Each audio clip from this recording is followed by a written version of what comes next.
But after a while, during the wheat harvest season, Shimshon went to see his wife. He brought a young goat for her and said to her father, "I want to go to my wife in a room." But he wouldn't let him. Her father said, "I really thought you hated her altogether, so I gave her to your best man. But her younger sister, isn't she even prettier? Why not take her instead?" Shimshon said to them, "This time I'm through with the Plishtim. I'm going to do something terrible to them." So Shimshon went and caught 300 foxes. Then he took torches, tied pairs of foxes to each other by their tails, and put a torch in the nut of every pair of the tails. Then he set the torches on fire and let the foxes loose in wheat fields of the Plishtim. In this way, he burned up the harvested wheat along with the grain waiting to be harvested and the olive orchards as well. The Plishtim asked, "Who did this?" They answered, "Shimshon, the son-in-law of the man from Timnah, because he took Shimshon's wife and gave her to his best man."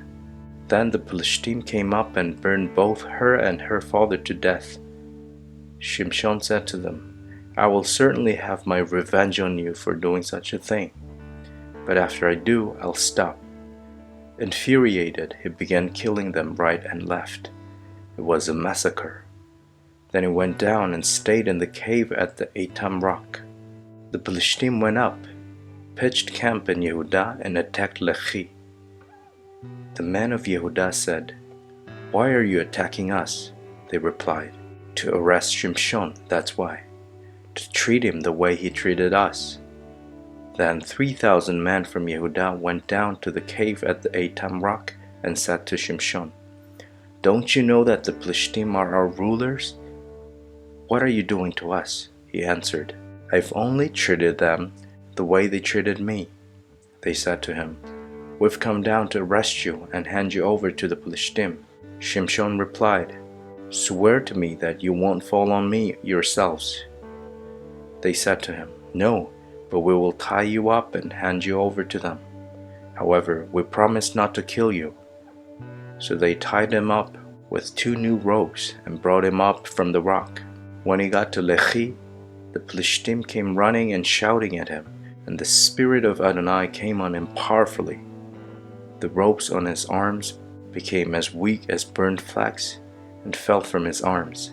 He found a fresh donkey jawbone, took it in his hand, and with it he struck down 1,000 men.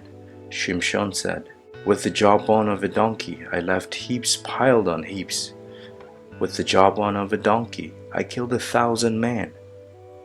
After he finished speaking, he threw the jawbone away, and the place came to be called Ramat Lechi.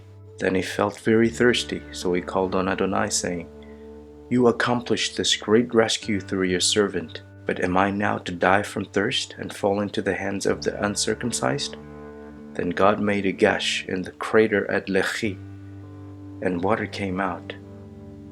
When he had drunk, his spirit came back, and he revived.